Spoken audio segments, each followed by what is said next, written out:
I found out my sister was never sick the same week I found out I'd been paying for the lie. Both discoveries happened in the same kitchen, 4 feet apart, while a banner that said cancer-free swung gently from the ceiling fan above my head. I'd flown 600 miles for that banner. I'd paid for half of it without knowing I was paying for it, the way I'd been paying for almost everything in that house for 2 years without ever once being shown the receipts.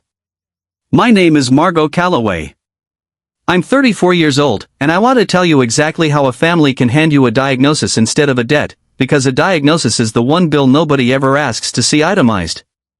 I want to walk you through this in order, the way it actually happened to me, layer by layer, because I think if I jump straight to the part where I found the pharmacy receipts in a drawer that wasn't supposed to be opened, you won't understand why it took me 2 years to open it.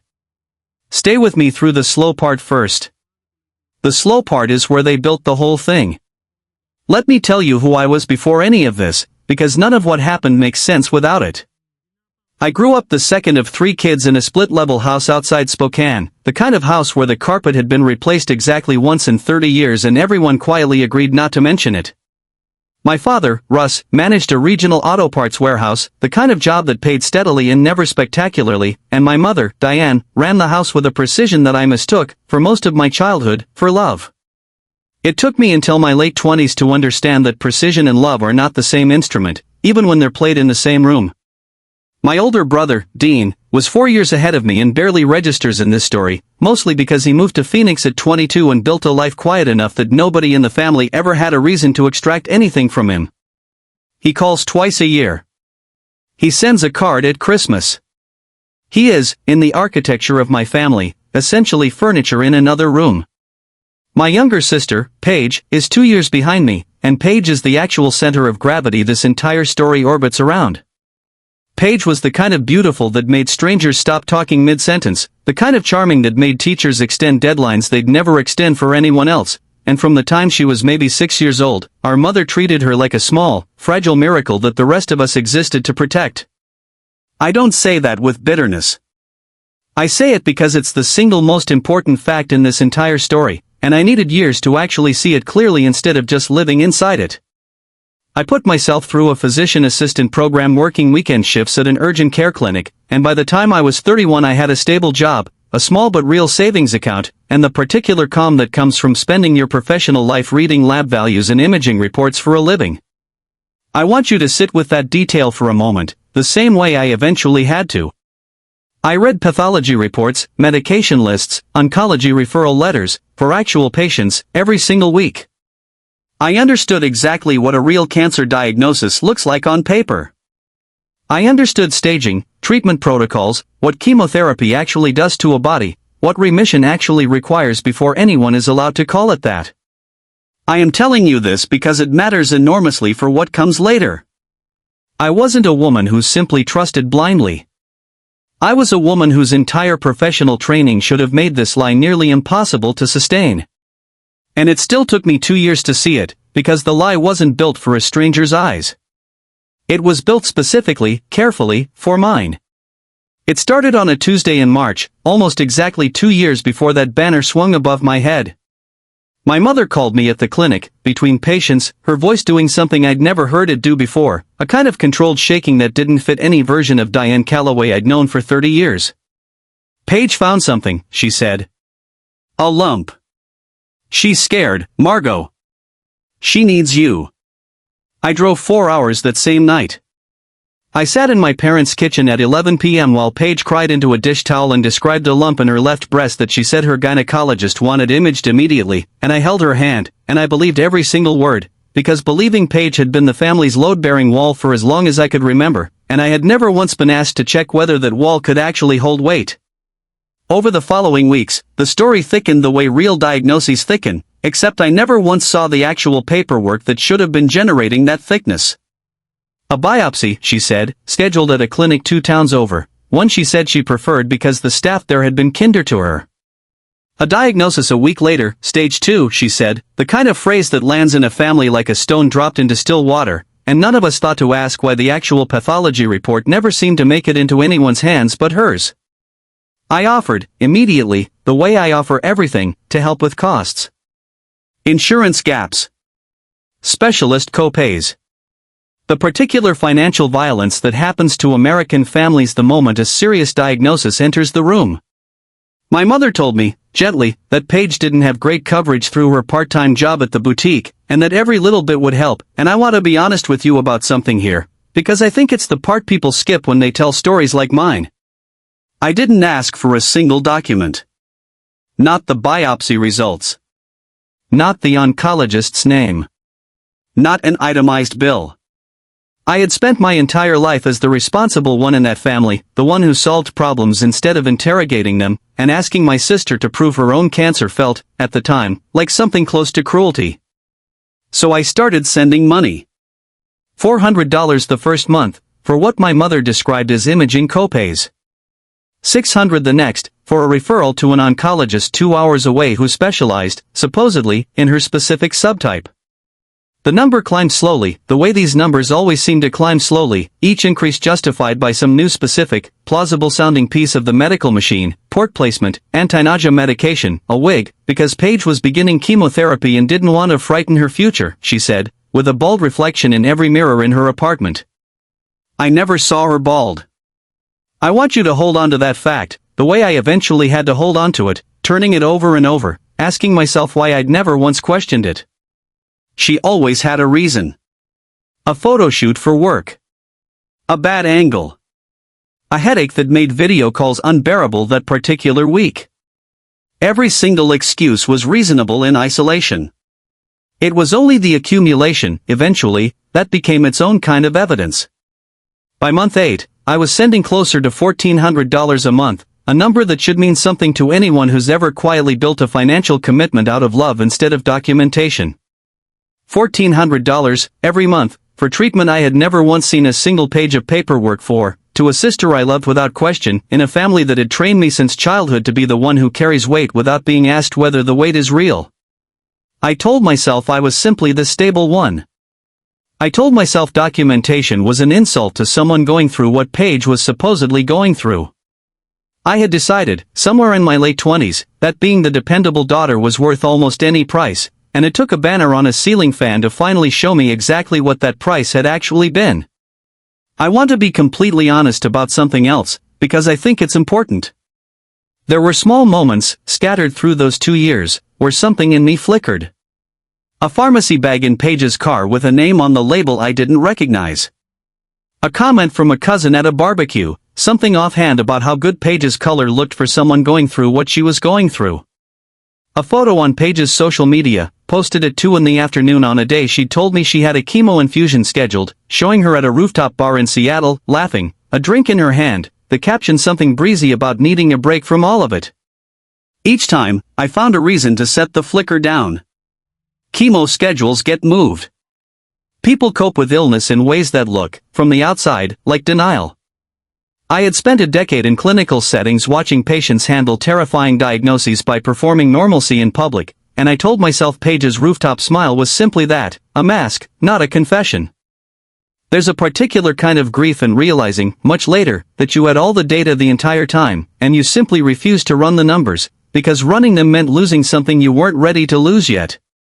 The remission announcement came 18 months in, delivered the way all the previous milestones had been delivered, in a phone call from my mother instead of from Paige directly, her voice bright with an emotion I now recognize as something closer to relief at a performance landing well than relief at an actual recovery. Clean scans, she said. The oncologist was thrilled. We were having a party. I should tell you, before I describe that party, about the conversation I had with my grandmother 3 weeks before it, because that conversation is the actual hinge this whole story turns on, the same way a quiet conversation on a porch ends up being the hinge in stories like this one more often than people expect. My grandmother, Vivian, my father's mother, had been living in an assisted facility 2 hours from my parents for the past several years, sharp-minded but increasingly frail, the kind of frail where her body had started giving out faster than her judgment ever did. I visited her most Sundays, a habit nobody else in the family had ever quite managed to maintain, and on one of those Sundays, 3 weeks before the remission party, she set down her teacup and looked at me with an expression I'd never quite seen her wear before. "How is Paige's money holding up?" she asked. I told her I assumed it was tight, given everything, and that I'd been helping where I could. "I don't mean her treatment money," Vivian said. I mean the money from the trust. From your grandfather's land sale. The one your mother told me Paige needed early access to, for medical costs, the year before last. I had no idea what she was talking about. I told her so.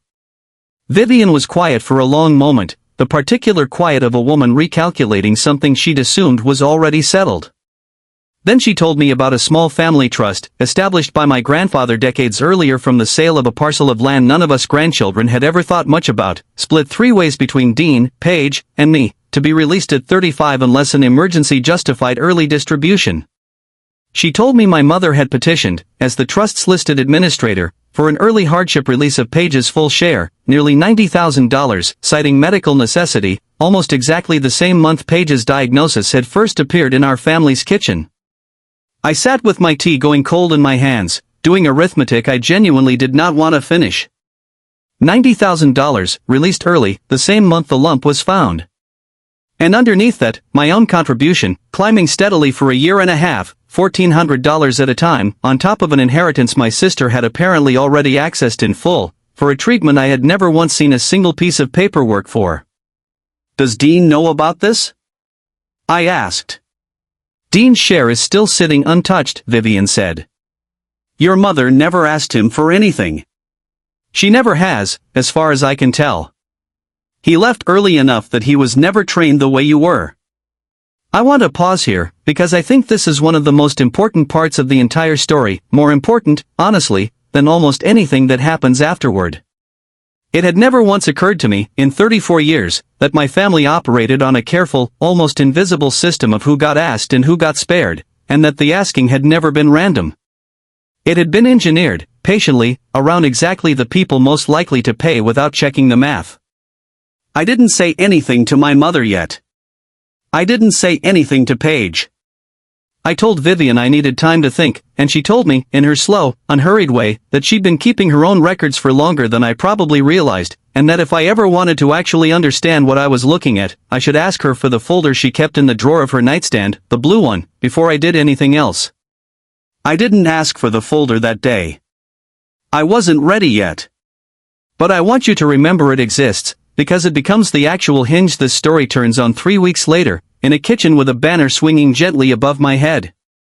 The remission party was scheduled for a Saturday, at my parents' house, the same split level with the same 30-year carpet, and my mother had gone further than I'd ever seen her go for any occasion in our family's history. Catering. A cake from the good bakery downtown, the one usually reserved for weddings. A banner, professionally printed, the kind you order online with a 4-day lead time, reading cancer-free in letters large enough to photograph well, which, it would later occur to me, may have been the entire point. I flew in the morning of, exhausted from a week of double shifts, and Venmo'd my mother $300 toward catering before I'd even landed, because that's simply what I do, the way water finds the lowest point in a landscape without ever once being asked to. The house was full by early afternoon. Aunts, cousins, a few of Paige's friends from the boutique, all of them orbiting around my sister, who looked, I noticed almost immediately and then tried very hard not to notice, remarkably, suspiciously well. Not the fragile but recovering well of someone 18 months into a serious illness. The effortless, full-color well of someone who had simply never been sick at all. I want to tell you about the moment everything actually broke open, because it didn't happen during a toast, or a confrontation, or anything cinematic. It happened in the kitchen, while I was looking for a serving spoon in a drawer I had absolutely no reason to be opening, except that it was the drawer closest to where I was standing, and my hands, trained by a decade of clinical efficiency, simply opened the nearest thing without thinking. Underneath a stack of takeout menus, I found a pharmacy bag. White, stapled at the top, the receipt still folded inside it. I almost closed the drawer without looking further. Almost. But something in me, the same something that reads lab values for a living, made me unfold that receipt instead. It wasn't an oncology medication. It wasn't anything related to chemotherapy, or anti-nausea support, or any of the dozen pharmaceutical names I'd absorbed over 18 months of careful, devastated attention to my sister's supposed treatment. It was a prescription for a common, entirely benign acne medication, filled that same week, under Paige's name, at a pharmacy 15 minutes from this house. I stood there for a long moment, doing the kind of careful, clinical breathing I use when a patient's vitals don't match their chart. Then I kept looking, because I had already crossed the line where I could pretend I hadn't seen anything, and there is no version of me that closes a drawer once I've actually started reading what's inside it. Behind the pharmacy bag, further back, there was a thin manila folder, soft at the corners, exactly the kind of folder you'd expect to hold something nobody was meant to find. Inside it, a printed appointment confirmation for a dermatology consultation, dated the same week the biopsy had supposedly been scheduled 2 years earlier. A receipt from a wig boutique, the expensive kind, purchased not for medical necessity but, according to the handwritten note clipped to it in my mother's handwriting, for the costume party in October, dated a full 8 months before Paige had supposedly needed a wig for chemotherapy at all. And beneath that, a single sheet of paper that took the floor out from under me in a way nothing else in that folder had managed to do. It was a bank transfer confirmation, dated the same month as Vivian's trust conversation, showing $90,000 moved from the family trust account into an account held jointly by Paige and my mother. Not an account labeled medical expenses.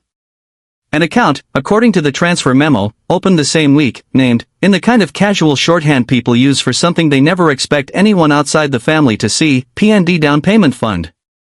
I want to be honest about the exact moment I understood the full shape of what I was looking at, because I think it matters more than almost anything else in this story. It wasn't simply that my sister had faked an illness. People fake things, sometimes, out of genuine desperation, and I think I could have eventually found a strange, painful kind of grace for that, given enough time. It was that my mother had built the entire architecture around her, deliberately, the appointments, the wig timeline, the early trust release, while quietly using a portion of that money to fund what the account label made unmistakably, devastatingly clear, a down payment on a house, for Paige, that my mother had apparently been planning to help her afford for considerably longer than 2 years. I heard laughter from the living room, the particular warm, bright laughter of a family celebrating a victory that had never actually happened. I stood in that kitchen for a long time, holding a folder that weighed almost nothing and somehow felt heavier than anything I'd held in years, and I made a decision I'd never made in 34 years of being the reliable one. I didn't say anything yet. I closed the folder, slid it carefully into my bag, and walked back into the living room, and I want you to understand exactly why I didn't confront anyone that day, because I think it's the most important choice in this entire story. I had spent 2 years being managed by people who understood, instinctively, that I would always act on incomplete information rather than demand the complete picture. I was not going to make the same mistake confronting them that I'd made trusting them in the first place. I was going to get the complete picture first. All of it. Then I was going to choose exactly when and how it landed. I called Vivian from my car in the driveway, 20 minutes later, my voice steadier than I expected it to be. "I'd like that folder now," I said. "The blue one. In your nightstand." "I thought you might," she said, and there was something almost like relief in her voice, the particular relief of someone who has been waiting a long time for someone else to finally ask the right question. "Come Tuesday. Bring a notebook."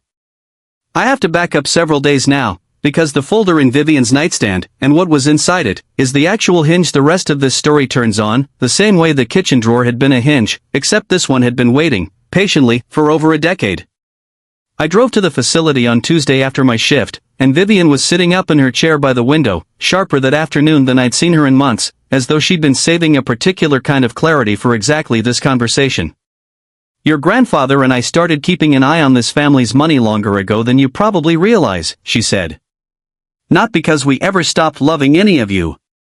Because we watched your mother grow up the exact way she raised the 3 of you, favoring the child who needed the least effort to love, and quietly extracting whatever she needed from the child who'd never once been taught to ask for anything in return. She told me she'd noticed small inconsistencies for years before the diagnosis ever entered the picture. A new car for Paige described as a gift from a friend. Vacations that never matched Paige's stated income at the boutique. She'd asked my grandfather, before he passed, to quietly track the family's finances the way he'd tracked figures his entire career as a credit union auditor, and what he documented, over years, wasn't a single lie. It was an entire pattern. My mother had been building 2 financial identities for Paige for a very long time, the fragile one who deserved help and the comfortable one who never seemed to actually need it, and switching between them depending entirely on which relative she was extracting support from that particular season. She's not a monster sitting somewhere twirling a mustache, Vivian told me, and I remember this exactly, because it reframed everything that came after it. She's a woman who grew up the overlooked middle daughter in her own mother's house, the one who managed everyone else's needs while her younger sister got all the attention simply for existing in the room. Your mother never broke that pattern, Margot. She just changed which role she occupied inside it. She stopped being the overlooked one, and became the one who decides who gets seen. And Paige has always been the canvas she paints that decision onto. I sat with that for a long time. It didn't make what they'd done acceptable to me. It made it make a kind of sense that felt heavier than anger, the particular weight of understanding exactly why a wound exists without that understanding healing it even slightly. But Vivian wasn't finished, and what she told me next is the part of this story that, even now, still genuinely surprises people when I describe it. She told me your grandfather had spent the final 2 years of his life doing far more than simply gathering evidence. He had quietly restructured the family trust itself, the modest one built from the land sale, adding a clause almost nobody in the family had ever bothered to actually read in full. Any beneficiary found to have obtained an early release through documented fraud would forfeit their remaining claim to the trust entirely, with that forfeited share redistributed among the remaining beneficiaries in proportion to verified, documented contribution. He used to tell me, near the end, that money without any accountability eventually just becomes a weapon, Vivian said. He refused to leave behind a structure that let your mother keep handing pieces of this family's future to whichever daughter happened to be performing the most need that year. She opened the blue folder on the small table between us, and for the first time, I saw what was actually inside it. Bank statements going back nearly 4 years. A handwritten ledger, my grandfather's careful, blocky writing, tracking every transfer in and out of the trust account, cross-referenced against dates, against insurance claims that, when Vivian had quietly requested records from the family's own provider 8 months earlier, simply did not exist. No biopsy had ever been filed with their insurance. No oncology claim had ever been submitted. Not one. There was more. Vivian told me she'd hired, discreetly, the same financial advisor who'd helped my grandfather restructure the trust, to formally document the fraud once she'd gathered enough to be certain rather than merely suspicious. The advisor had prepared a full report, ready to submit to the trust's outside trustee, an arrangement my grandfather had insisted on specifically so that no single family member, including my mother, could ever again control distribution unilaterally.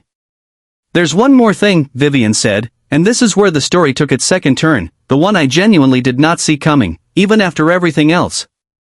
She told me that under the original trust terms, my grandfather had written, in his own hand, a clause naming a successor decision-maker if the original administrator was ever found to have violated the trust's terms. That successor wasn't Dean, who'd never been asked to contribute anything and had no documented stake in what the trust was actually meant to measure. It was whichever grandchild had the longest documented history of contribution without ever having requested early release for themselves, a standard, Vivian told me, my grandfather had written specifically with a phrase that made my throat tighten the first time I read it. Whoever has spent the most years quietly keeping this family upright should be the one who decides what upright actually means going forward. I want to be honest with you about how I felt reading that sentence for the first time. It wasn't triumph. It was something closer to being finally, completely seen by someone I'd assumed, for years, simply hadn't been paying attention. I didn't go to the family with any of this immediately. I sat with it for 9 days, partly because I needed time, and partly because there was one more conversation I knew I needed to have first, with the one person in this story I genuinely hadn't expected to reveal anything at all. Dean called me on a Thursday night, which he almost never does outside the holidays. We'd never been close in the way some siblings manage to be, 4 years and an entire state's distance keeping us at a permanent, comfortable remove from each other's daily lives. Mom called me, he said. About money. 4-page. A house, this time, not the trust. She wants me to put in $20,000 toward the down payment, since I'm, quote, in a position to help and Paige has been through so much. I told him what I'd found. All of it. The pharmacy receipt. The wig timeline. The trust transfer labeled in a way nobody was ever supposed to see. The missing insurance claims. I could hear him go very quiet on the other end of the line, the particular silence of someone recalculating an entire family history in real time. She told me Paige needed $20,000 for a closing cost shortfall, he finally said. 3 days ago. I almost sent it yesterday. I asked him not to. I told him I needed 48 more hours before anyone sent anything else to anyone in that house, and he agreed, quietly, in a voice that sounded like a man realizing, for the first time, exactly how close he'd come to becoming the next quiet line item in a ledger he'd never been shown. I called Vivian that evening and told her everything Dean had said. She was quiet for a long moment on the phone, and when she finally spoke, her voice had a weight to it I hadn't heard before, even with everything else we'd already uncovered together. Your grandfather used to say something about your mother that I never fully understood until just now, she said. He used to say Diane doesn't actually believe she's doing anything wrong. He'd say she believes she's simply making sure her favorite never has to learn what the rest of you learned the hard way, and that you, specifically, were the daughter she trusted to keep paying for that lesson so Paige never had to.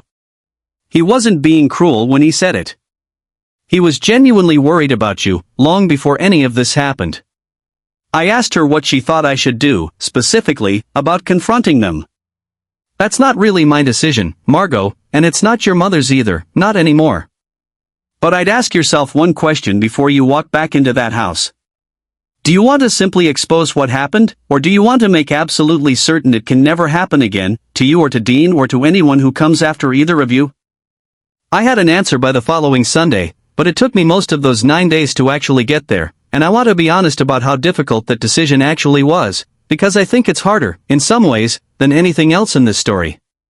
It's one thing to stop funding a mother and sister who have lied to you for 2 straight years. It's another thing entirely to decide, deliberately, exactly how much of that lie deserves to be witnessed by the rest of the family, all at once, in a room. I decided, finally, that everyone needed to see the same complete picture I'd seen, in the same room, at the same time, the way my mother had spent 2 years making sure no one ever saw more than the single piece she'd handed them. I called a dinner myself, for the first time in my life, framed in a family text as a chance to properly celebrate Paige's recovery the right way, since the party had been so rushed. My mother, delighted, immediately offered to host again. I told her, gently, that I wanted to host this one, at my place, just close family. She agreed without suspicion, because suspicion has never once been trained into a woman who's spent her whole life being the one who extracts rather than the one who's extracted from. Vivian came, despite the drive, the blue folder tucked carefully in a tote bag on her lap the entire ride, insisting on coming herself rather than simply sending the documents ahead. You ready? She asked, as I helped her out of the car. I'm ready, I said, and meant it in a way I genuinely hadn't before in my life. Dinner started ordinary enough. My mother performed, the way she always had for an audience large enough to matter, telling the table how proud she was of how far Paige had come, how grateful she was that our family always shows up for each other no matter what. Paige smiled, glowing in exactly the way she'd been glowing at the Remission Party, and Dean stared at his plate, sensing, correctly, that there was a script unfolding tonight with a part written for him that he hadn't been given in advance. I waited until dessert. Then I set a single folder on the table, the way you'd present a difficult diagnosis to a frightened family, because that, functionally, is precisely what it was. I want to talk about the down payment, I said. Before anyone sends another dollar to it. My mother's smile didn't move at first, the particular practiced stillness of someone who has talked her way out of smaller rooms than this one. Margot, this isn't the time. It's exactly the time, I said, because Dean almost sent $20,000 3 days ago, to close on a house, for a sister whose cancer never actually existed. The table went silent in a way I'd never heard a room go silent before. Paige's glow drained out of her face in real time, the particular color loss that happens when a performance finally meets an audience it can't read anymore. My mother reached for her usual tools, immediately, the way she always had. Shock. Offense. A sharp pivot toward accusing me of attacking my own sister during a moment that should have been about celebration. I didn't flinch. I opened the folder and walked the table through it slowly. The pharmacy receipt for an acne medication, dated the same week as the supposed biopsy. The wig purchased 8 months before chemotherapy had supposedly required one, for a Halloween party half the family had actually attended. The insurance records, confirmed by Vivian's advisor, showing not one single oncology claim filed in 2 years. And then the trust transfer, $90,000, moved into an account labeled, in my mother's own handwriting, for a down payment that had nothing to do with medical treatment at all. There's one more thing, I said, and I looked directly at Paige, who had gone very still in her chair, her fork finally, fully forgotten on her plate. Dean was 3 days from sending $20,000 toward a house built on a story none of us were ever shown a single piece of paperwork for. I'd like to know which version of you he was about to fund, since the sick one apparently never had insurance claims, and the healthy one apparently never needed the money she already took. My mother's voice, when it finally cracked, had lost its performance entirely, gone thin and defensive in a way I genuinely never heard from her before. You don't understand what it's like, watching your child be scared. We were protecting her. You weren't protecting her from cancer, I said. There was never any cancer to protect her from. You were protecting a house you wanted her to have, using fear you built specifically because you knew exactly which one of your children would never once think to ask for proof. Paige finally spoke, her voice small in a way I'd never heard it before. I didn't think it would go this far. It was supposed to just be the trust money. Mom said you'd never check. I never did check, I said. For 2 years. That's the part that should actually frighten you, Paige. Not that I finally found the folder. That it took me this long, and that you both knew it would. Nobody said anything for a long moment. Dean's hands were flat on the table, steady in a way that told me he'd already made peace, somewhere in the last 9 days, with exactly what he'd almost become a quiet, unknowing line item inside. That's when Vivian set the blue folder beside mine, and opened it slowly, with the unhurried hands of a woman who had waited years for this exact moment to finally arrive. Your grandfather knew, before he passed, that this family's money could never be left in hands that would manage it the way he'd watched it managed his entire marriage, she said, to the table, not specifically to my mother. He built a clause into that trust specifically for a day like today. She explained the forfeiture clause. The successor administrator standard, written in my grandfather's own hand. And then she told the table what she'd already told me privately 9 days earlier, that the financial advisor's report was complete, documented, and ready to be submitted to the trust's outside trustee the following morning, regardless of anything that happened at this table tonight. She named me as the new decision-maker over what remained of the trust, not because I was loved more than anyone else at that table, but because, in my grandfather's own handwritten language attached to the document, the only grandchild who never once asked this family for an early release should be the one who finally decides what trust actually requires going forward, for everyone who comes after her. My mother did not apologize. I want to be completely honest about that, because I think people generally expect a clean ending to stories like this, and very rarely get one. She cycled through anger, then wounded confusion, then a long, brittle silence that had clearly worked on smaller audiences before and simply didn't move this one the way it once would have. Because the documents were already sitting there, quiet and undeniable, and documents, I'd learned a long time ago in a different context entirely, simply do not perform. I gathered my coat, and before I left, I set one more thing on the table beside the folder. Not the bank records. Not the pharmacy receipt. Just the original Remission Party banner, folded carefully into a small square, which I'd taken down off my parents' ceiling fan myself before I left that house weeks earlier, the day I found the drawer. I want to tell you how this actually settled, slowly, over the following year, because I think the long aftermath matters as much as the dinner itself, maybe more. Paige's remaining trust claim was formally forfeited under the fraud clause, and the $90,000 already withdrawn became, under the advisor's report, a documented family debt rather than a closed transaction. She didn't repay it in a lump sum, and I never expected her to. She's been making small, monthly payments back into the restructured trust for the past 8 months, modest but real, the first money I believe she has ever directly faced the actual size of, rather than having someone else quietly absorb the consequence on her behalf. The house didn't happen, not that year.